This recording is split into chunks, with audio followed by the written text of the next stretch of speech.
Hey folks, it's Dave Isaacs with you, and I want to take a look today at a great Jason Isbell song, 4 chords, with some interesting variations and a simple strum. So you can play this in a very fundamental form, or you can put in all kinds of interesting other ways to play those same simple chords. The song is 24 frames, and it goes like this. I'm going to play just strumming through the verse into the chorus, and then the instrumental turnaround.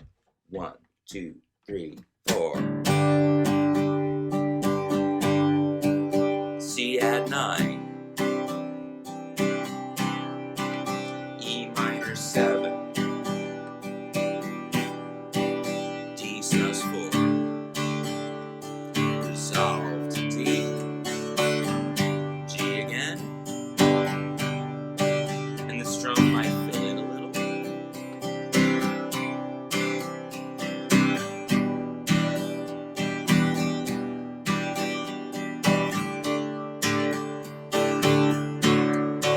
C add 9, D, E minor 7, C add 9, D,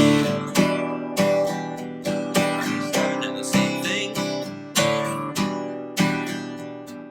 D,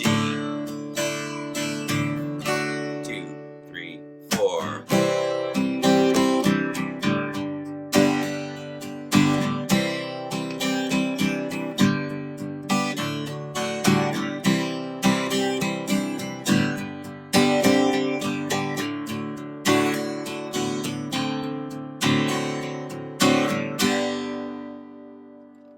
Okay, so you might have noticed that I started with what is probably a familiar 4-finger G. This is pretty much your most common contemporary version of a G chord with 4 fingers, and I want to point out that my ring and pinky fingers are sitting on string 1 with pinky and string 2 with ring at the 3rd fret together as a pair with the knuckles bent at almost a right angle, so my fingertips are literally pointing right back straight at the guitar neck.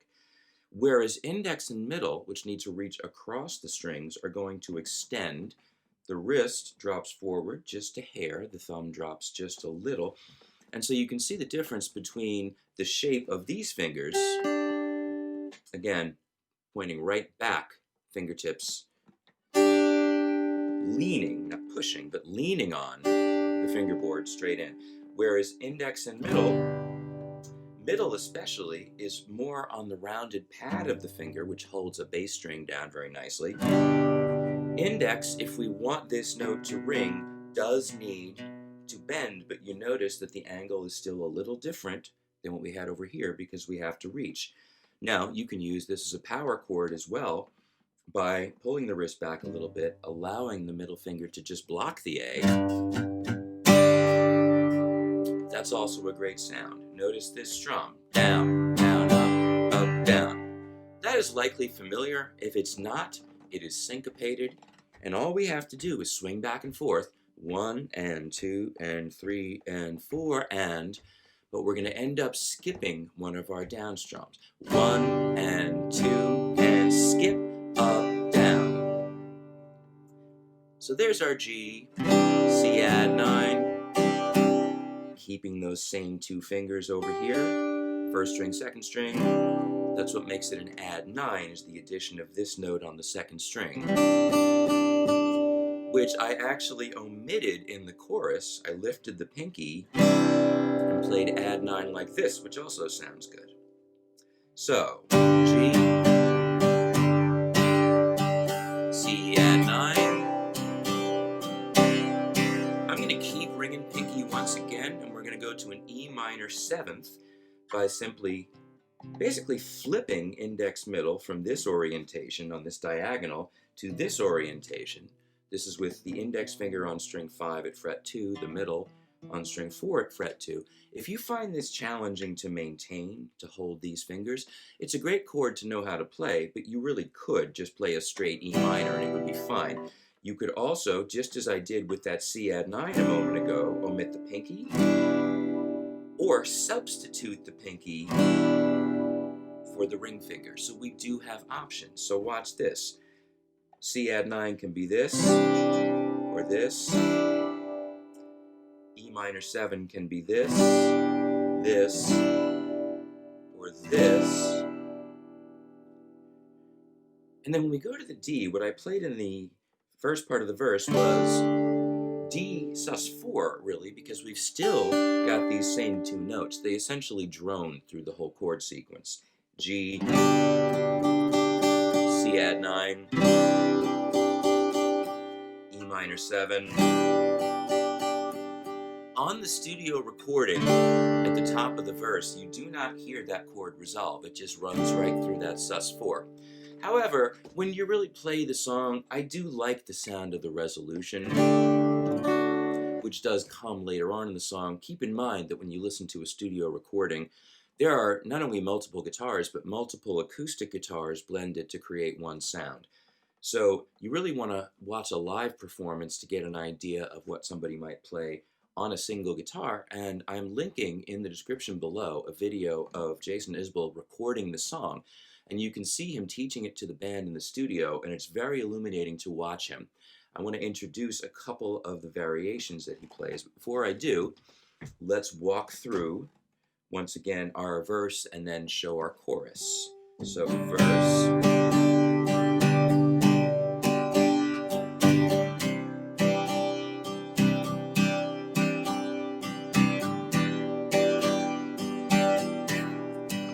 Now, the studio recording has the bass come in and start driving things here, so I kind of like to imitate that.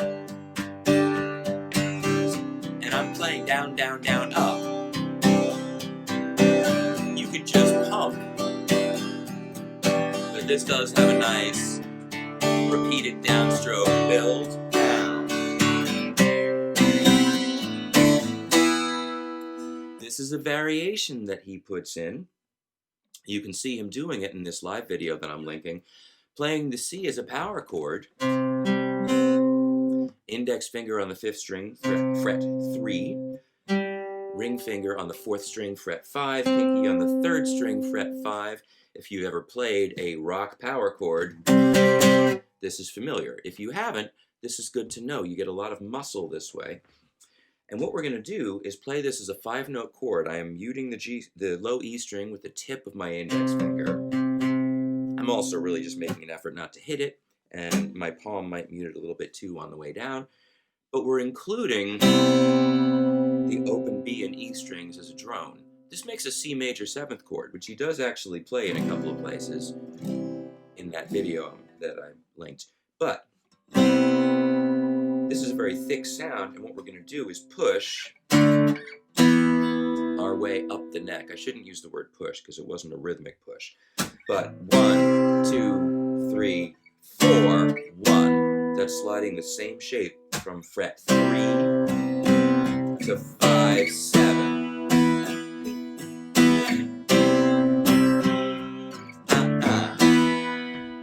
And then go to D, maybe sus, with the pinky and then resolve it.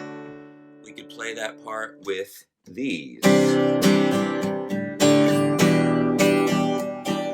C add 9, D sus 4, E minor 7. Or this C add 9, this D sus 2 with an open B string, E string, and this E minor 7, which you will also see him doing in this video. Now, the turn instrumental part, I'm going to show this two ways. One, you could just play through C and G. 1, 2, da, dee, da, G, C, G, and a D, C, G, D.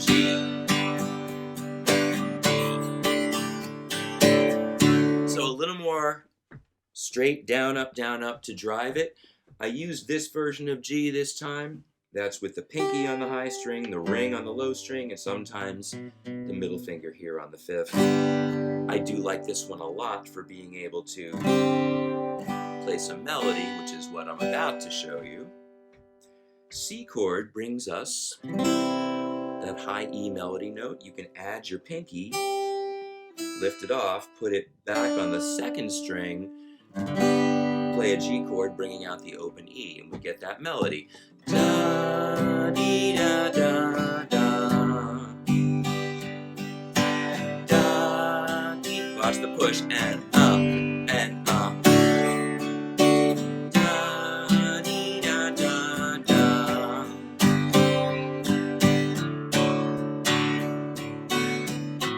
A little more careful explanation. Open string E is the melody. That's part of a C chord. Add the pinky, lift it, add it to the second string, G chord bringing out the second string. We do it again.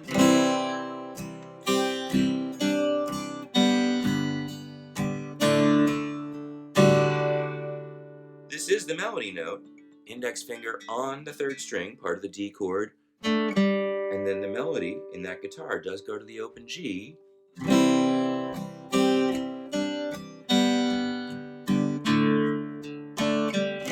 then back. Watch this. Index, second string, first fret, hit the G sus4. Then the D, bringing out this note.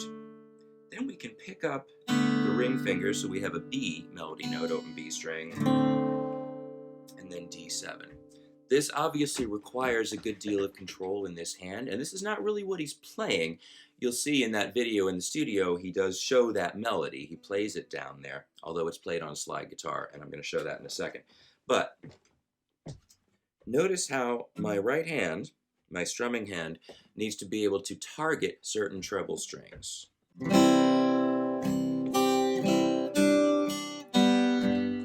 It also has to be able to de-emphasize certain bass strings so they don't overwhelm the melody. Here. Here.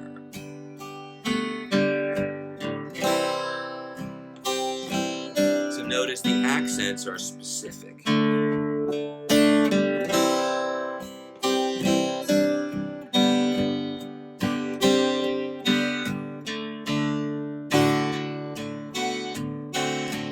And if you're just strumming rhythm, 3 up 4, 3 up 4, up down, up. You just as easily use those same chords we've been using. Now, I'll go ahead and take a minute to look at the slide part.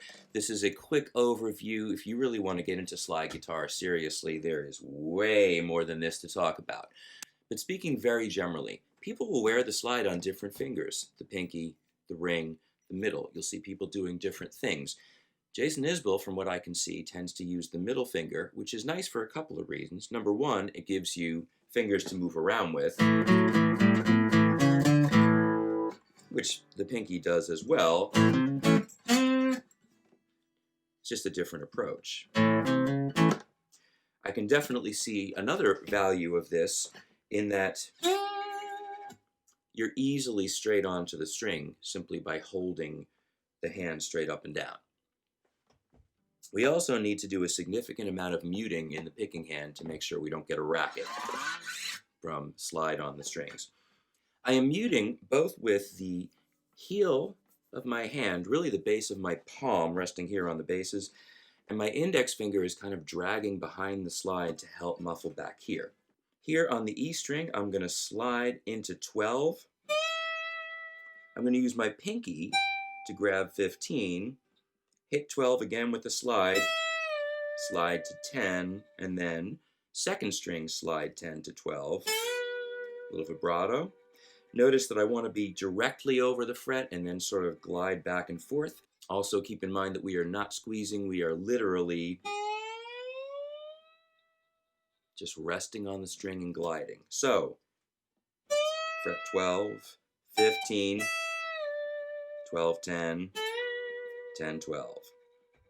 Back to the first string, 12, pinky 15, 12, 10, second string 12, 10, and then this is a quick slide down from 12 to 10, then right back to 12 on the G, and I need to keep my right hand muting. As soon as I come off the second string and go to the third, my finger in my right hand is muting the B string so that those don't run together. Then we have to go back to 12 on the first string. So watch this. 12, 10, 12 on a new string, mute the string we came from. 12 on a new string, the high E, and again, the picking hand mutes the string we came from. We continue, pinky, 12, 10, 10, 12. Same string, B string, 12, 13, down to 10. So 12 to 13, as it's ringing, right back to 12, to 10, and then right back up again. 1, 2, 3, 4. 2, 3, 4.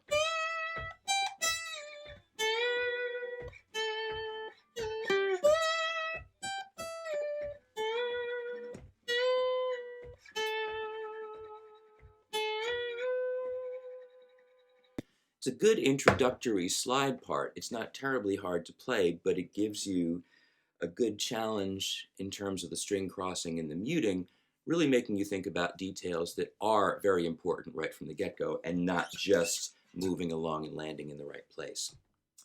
I hope you enjoyed this lesson. One of the things I love about this song is that you can play it in a very, very simple rudimentary form, or you can dig in and add in all these nice details that I've been playing. So again, thank you for watching. As always, like, comment, share. I always appreciate your feedback. I'm Dave Isaacs, and I'll see you next time.